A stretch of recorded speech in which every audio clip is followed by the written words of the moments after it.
I got as far as the doorway. I didn't. Yeah, don't go in. This is a murder scene.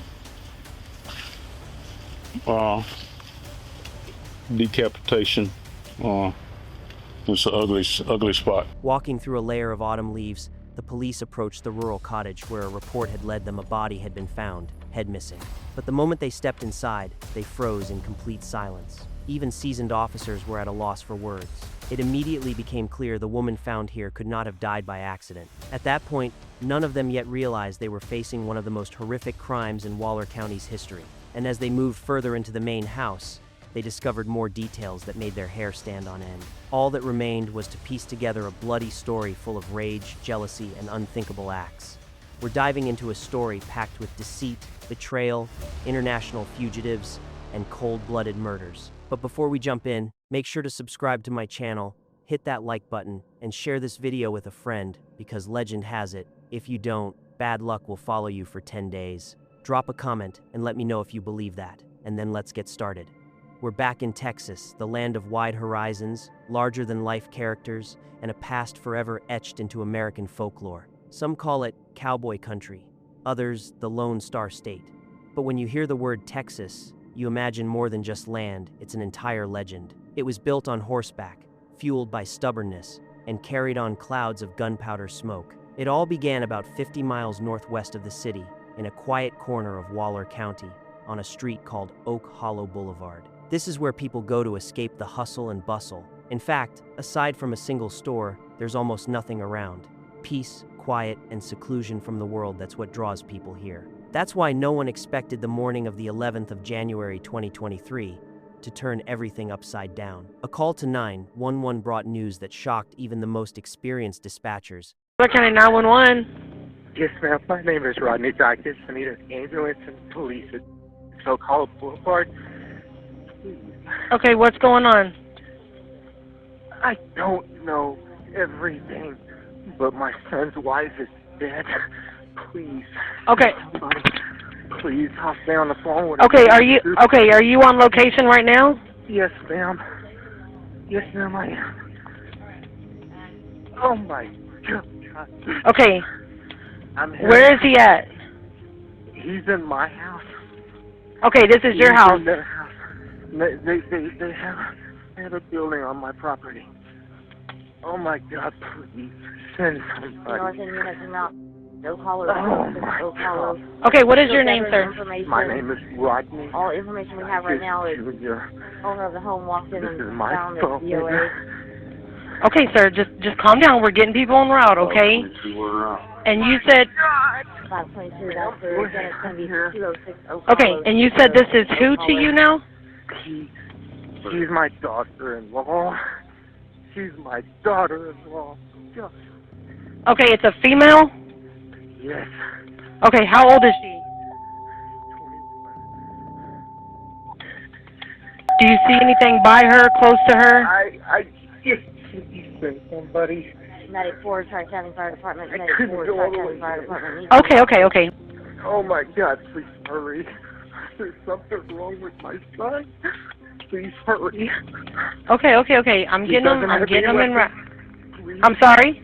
He has no weapons. He's in my house. He's laying on the floor crying. Please hurry. Okay.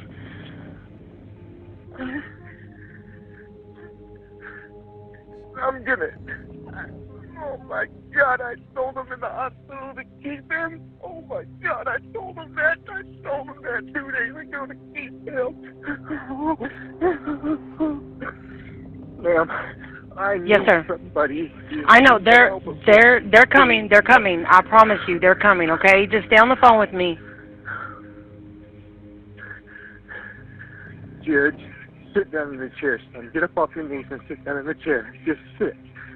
Help's coming. It's gonna be okay, son. Just stay here.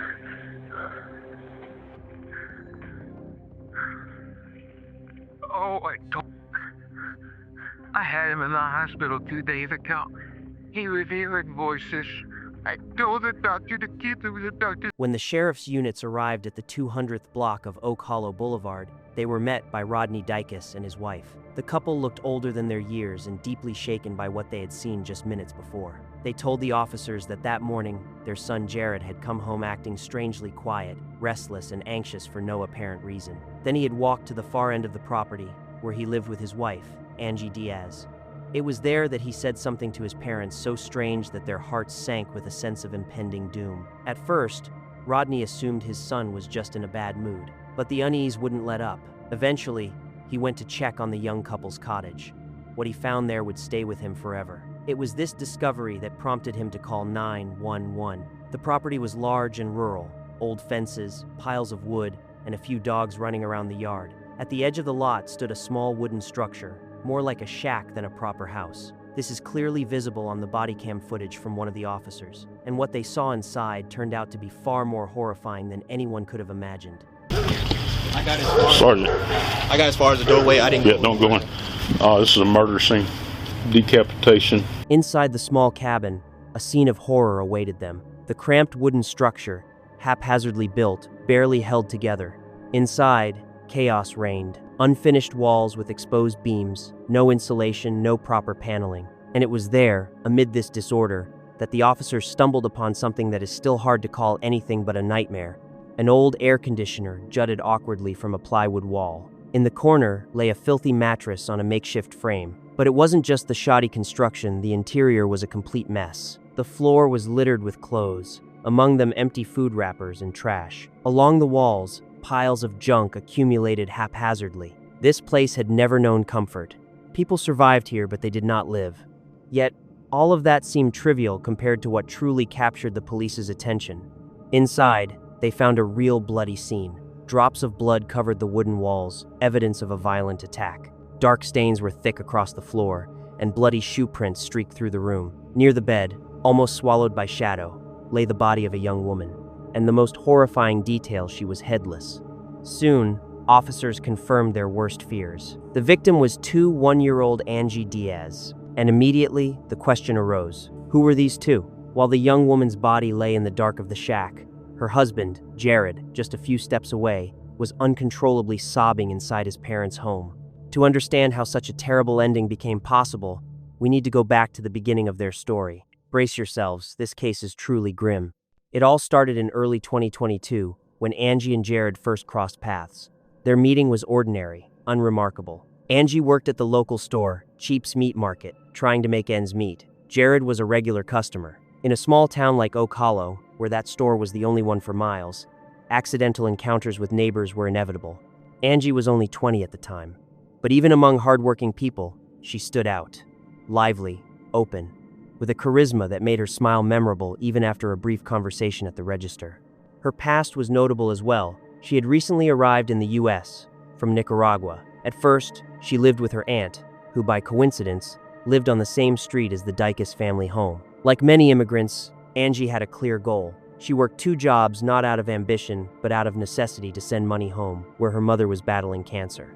Despite the exhaustion and demanding schedule, Angie made time for herself, especially for fitness, which became her passion. She recorded motivational workouts and shared them online, creating a kind of diary filled with optimism and inspiration. It was during this time that Jared took notice. At first, their conversations were limited to a few exchanges between customer and cashier, but gradually, it began to grow into something more.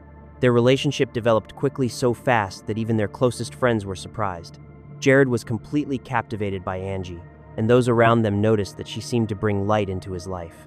Her joy and energy were captivating, and when he was near, she seemed to flourish even more. Yet the engagement happened almost instantly, and by October of that same year, just months after meeting, the couple married. The wedding was modest, a simple courthouse ceremony. A witness recalled seeing nothing unusual, just a normal young couple, in love, ready to start a new life. After the wedding, Angie moved into a small wooden cabin on the Dicus family's property on Oak Hollow Boulevard. The unassuming, solitary building became their home. But happiness didn't last long. Angie probably had no idea that behind closed doors, her husband had long been struggling with addiction. Alcohol and drugs were part of his life, and over time, the situation only worsened. Just a month after the wedding, in November 2022, police arrested Jared for driving under the influence. But the issue wasn't just the arrest itself. At the station, he behaved aggressively, threatening officers, pounding on walls and windows with his fists, until they had to strap him into a special chair. It was clear that his outbursts of anger were dangerous in more ways than just words. Although the incident didn't directly involve Angie at the time, changes around her began to show. The once smiling young woman started arriving late to work, losing the ease and lightness that had always defined her. Sometimes she cautiously hinted to friends or coworkers about problems with her husband, but never revealed the full story. Those who knew her could only guess how serious the troubles were. She still smiled in public, but it seemed forced. 2 weeks before Angie's death, she posted a photo on Facebook, she and Jared standing in front of a Christmas tree. The picture looked like a happy pre-holiday scene of an ordinary young family. Under the photo, Jared wrote, "Merry Christmas, my beautiful wife." Sometimes he even called her his trophy wife, which many found unsettling. On social media, the couple appeared in love and carefree, but those close to Angie felt otherwise. She kept posting workout photos, sometimes with Jared. He would always comment with hearts or sweet words, as if for show, creating the illusion of a perfect relationship. But in real life, as we now know, the reality was very different. Christmas was approaching, and Ruth, the manager at Angie's store, noticed that she was struggling much more at work. Struggling was actually too mild a word. Ruth couldn't figure out what was happening with her new employee and finally decided they needed a serious conversation. That's when Angie finally opened up. Things at home were far from what everyone assumed. She shared more than Ruth expected, saying outright that after the wedding, Jared seemed to have become a different person. The problem wasn't just that his kindness and sincerity had disappeared. Over time, he grew increasingly jealous, to the point of frightening Angie. On top of that, police had already visited the Dykes property multiple times. Marital conflicts were no secret. Reports increasingly included incidents of domestic violence. Even though she was the victim, Angie genuinely loved Jared and tried to preserve the marriage, but he sank deeper into alcohol and drugs, seeking no help, only trying to escape reality. Each day, the line between reason, suspicion, and aggression blurred further. A few days before the tragedy, his condition worsened drastically. Jared experienced a wave of anxiety so severe that he called 911. It seemed like a cry for attention, an attempt to get some kind of help. And though he truly needed it, because of the constant fights and chaos around the couple, few took it seriously. But even then, no one, absolutely no one, could have predicted just how violent things would become. Waller County 911. Yes, this is Jared Dykes. Hello? Yes. Waller County, go ahead. I did a little bit of drugs and I need help. Oak Boulevard. Okay. Oak Hollow? Yes. Okay, and what's the problem? I just don't feel well.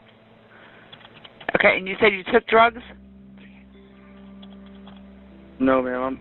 I'm completely sorry. I don't know why I called. Okay. And are you there by yourself? Is there somebody with you? No, ma'am. My family's here with me. Oh, your family's with you. Okay. Okay, so you don't. Everybody's here. Okay, but do you need an ambulance or no? Are you good?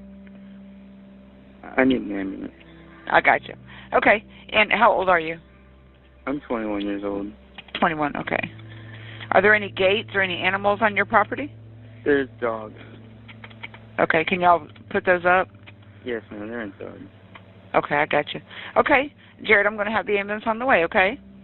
Okay, thank you. You bet. Yes, sir. Bye-bye. Later, Jared tried to claim that he hadn't used anything, or that it was just a little. But it's hard to take seriously the words of someone who keeps contradicting themselves and calls emergency services multiple times in a row. When he realized help was coming too slowly, he called again. Who are you calling? Well, County 911, what's your emergency? Yes, this is Jared. Hi, Mr. Jared. How can I help you? Yes, I'm at Oak Boulevard. Yes, sir. We have EMS en route to you. Are you okay? Did something change? Yes, ma'am. No, I'm not okay. Okay, what's going on? I did some drugs yesterday and I don't feel well. And I didn't do any drugs. I don't know. I'm sorry. That's okay. I have EMS en route to you. Okay, thank you. Yes, sir. Bye-bye. But the real reason behind these calls was something else. Jared was increasingly losing confidence in his relationship with Angie. He didn't like that she was active on social media, getting attention, responding to comments, and posting her photos. And since Angie worked with clients and was required by duty to be polite to everyone, regardless of gender conflicts between them became constant. It wasn't rare, it became the norm. And over time, Jared's mood swings grew sharper. He would snap over trivial things, becoming aggressive and unstable. As time went on, this pattern of behavior only intensified. In the end, their relationship was falling apart, and very soon, those 911 calls would turn out to be just a prelude to something far worse. Because it wouldn't be Jared but his own father, Rodney, who would have to make the next call to the police when it was already too late to help. The property was immediately secured, and investigators began examining every detail. Unfortunately, the worst fear was confirmed. Angie was already dead. All attention shifted to the small wooden cabin where the murder had taken place, and the more the detectives looked inside, the more horrifying the scene became. All right, so where's the body? So, in there? Yeah, if you step up on the third ladder, or third step, you can peek your head in and see. I didn't get any further than that. Up here? Yeah. Inside, the cabin looked like a scene from a slaughterhouse. The floor, walls, and furniture were covered in blood. There was so much that it was immediately clear this was neither an accident nor a carefully planned murder. It was uncontrolled rage. Angie's body lay by the bed, riddled with stab wounds. She had fallen victim to an attack that could only be described as frenzied and savage. On the floor nearby, a bloodied kitchen knife was found, the weapon that had been used in the crime. But one terrifying detail was missing. Her head was gone, and the only question that remained, where was it? The answer came when investigators searched the bathroom. In the narrow space near the shower drain, they came across something no seasoned officer could have expected. There lay Angie's severed head. The discovery shocked the police so profoundly that many later required psychological support. The entire scene looked like pure horror, a story written in blood, hatred, and complete madness. Head is somewhere else? In the tub? Okay. Okay. Yeah, wait to see. I need to get here. Okay. Stay right here, Earl. Nobody goes in there. Hello, ma'am. I'm Deputy Lewis. I think I've talked to you at the door here a while back about maybe some dogs or something. No, your son's truck. Could I get your name, please, ma'am? Lynn, Terry Lynn. He told me it happened this morning. Who told you? Jared. Okay. And he has been acting really strange lately. He called an ambulance on himself the other night and said he was on drugs, but I don't believe that he was. I think something's wrong. Okay. Mr. Dacus? Randy Lewis, you remember me? Oh, I know you. Okay. I just need to get a little, I'm basically just identifying folks here. Yes, sir. Could I get you got your ID handy, or if you don't, you can just tell me. First full name? Rodney. G. With a G? Yes, sir. Gene. Dacus? D-I-C-U-S. And your date of birth? Junior. Junior. Is that J.R.? Yes, sir. Do you know these folks, Judge? Okay.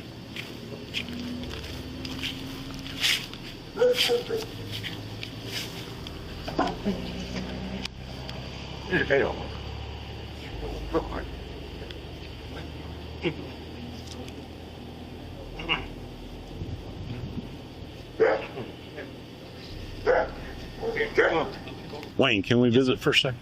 I got a question when you got time. Yes, sir. Stay right there. Yes, sir.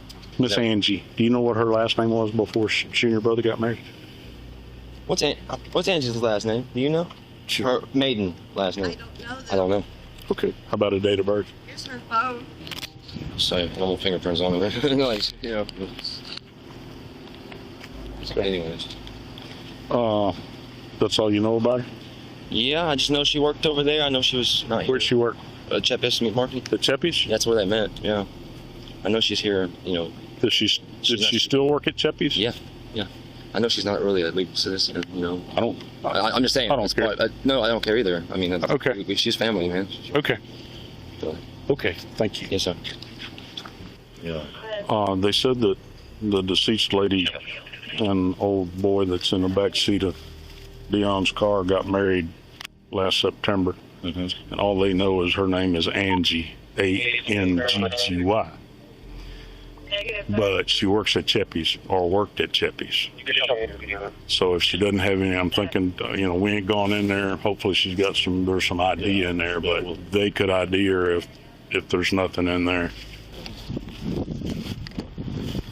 Jared. Randy Lewis, you remember me? Yes, sir. You okay? Yes. Jared, would you mind giving me the passcode to your phone? It's supposed to be a 6-digit code. Any more to it? Yes. And that'll open it up. Yes. It's not set or nothing like that. Just okay. Thank you. But what was even more striking was this. After the horrific crime, Jared didn't try to run. He simply walked a few dozen feet to his parents' house, collapsed on the floor, and began to cry. It was there that Waller County officers arrested him on suspicion of murdering his wife. He and his family were taken to the station for questioning. Detectives reconstructed the events in the cabin step by step, and each new detail deepened the sense of horror. A key focus became determining the exact time of death. Calculations showed that Angie had been killed the day before Rodney made the gruesome discovery. That meant one thing: investigators still needed to figure out exactly what Jared had been doing during those terrifying hours after the crime. And I don't know if I told y'all, but Mama, when I was just visiting with Mama, she said, Jared told me this happened this morning. Yeah, that's what I'm saying. Well, if he's been in the house since 12:30, then they said he got home at like 4 a.m. So from 4 a.m. to 12:30 is our window. And in a small town like Oko, rumors spread instantly. People see everything and pass it along quickly. Soon, investigators heard from employees at Cheap's Meat Market, where Angie had once worked, that as early as the next day, around 11:40 a.m., they saw Jared there. That was just a few hours after her death. Naturally, the question arose, why was he there? Was he trying to establish an alibi? Or was he picking up cleaning supplies? It turned out neither. Surveillance footage revealed an entirely different, almost eerily ordinary picture. Jared, in a t-shirt and jeans, calmly walked into the store, went to the fridge, grabbed a beer, and walked out just as casually, without paying. Another camera showed him standing by his car, opening the can, taking a few sips, and without any rush, getting behind the wheel and driving off. No fear, no nerves, just a man enjoying the morning sun with a beer in hand. Even though just a few hours earlier, he had committed one of the most brutal murders in this town. After his arrest, Jared confessed almost immediately. There were no long interrogations, denials, or attempts to justify himself. This only confirmed the investigators' suspicions further. And even without his confession, everything was obvious. All the evidence pointed to that small cabin, like a simple 10-piece jigsaw puzzle where every piece fit perfectly. Jared made no attempt to flee, hide the crime, or deny his guilt. Detectives tried to determine a motive, but officially, none was established. Some believed Angie had refused him intimacy that evening, triggering uncontrollable rage. Others insisted he had never been aggressive, yet the facts spoke for themselves. Moreover, police had previously been called to this address multiple times for domestic violence, and whether Jared was under the influence of alcohol or drugs didn't matter. Aggression was genuinely part of him. When the case went to court, bail was initially set at $500,000. But considering the brutality of the crime and his history of violence, that seemed insufficient. The prosecutor emphasized, $500,000 isn't enough for a man who decapitated his wife in a fit of rage. The bail was ultimately raised to $1 million. This, in turn, raised questions. Was he mentally ill, or was this simply his true nature? Psychiatrists, after a mandatory evaluation, unanimously ruled that Jared was fully sane. He understood what he had done and knew the consequences. That's why he was deemed fit to stand trial. Tonight, a 21-year-old man has admitted to authorities that he decapitated his wife. The disturbing murder happening yesterday near Magnolia. The woman's body was found inside a home on Oak Hollow Boulevard. Fox 26's Matthew Seedorf is in Waller County tonight, where the community is mourning. Matt. There's a growing memorial tonight outside of Chepe's where this victim worked. Tonight you can see the flowers, the teddy bears, the candles. This woman loved in this community. The news of the murder quickly spread far beyond the county and shocked not just the locals. The quiet rural community, proud of its peace and privacy, suddenly found itself at the center of bloody headlines in national media. People near and far were stunned and followed the case closely. Even the judge who had officially officiated their wedding just 4 months earlier couldn't believe what had happened. But as the prosecution prepared its case, it suddenly became known that Jared had agreed to a plea deal. He waived his right to an attorney and chose to represent himself. By accepting the terms of the deal, he effectively gave up all rights, appeals, challenging the verdict, or even possible lines of defense. Angie's family agreed to this decision. So, without lawyers and without attempts to justify himself, he pled guilty to murdering his wife. On the 31st of July 2024, the judge handed down the final sentence: 40 years in prison without the possibility of parole until 2043. If he serves the full term, he will be 63 when released. They say life is short, but now most of his days will be spent behind bars, with plenty of time to think about the irreparable pain he caused Angie and everyone who loved her. Yet tragedies leave not only pain but questions. How could this happen, and could it have been prevented? At the center of attention was a problem familiar not only to the US, but to the entire world: domestic violence. After Angie's death, her family faced another hardship. They didn't even have money for her funeral. After all, she had come to the US because of financial struggles, working 2 jobs to pay for her mother's cancer treatment. Ironically, instead of fulfilling her dream of helping her mother, all her efforts went toward paying for her own burial. Friends, acquaintances, and even strangers came to help. A GoFundMe campaign raised over $20,000. In the campaign text, she was called a light for her family and community, a fitting description. Soon, a memorial event was held in a park near her home. People brought flowers, notes, and lit candles. Those who knew Angie said words could never capture who she was. She always radiated joy and had big plans. Neighbors recalled that just entering the store would make her smile, brightening everyone's day. Her death broke many hearts and left a deep mark on the community.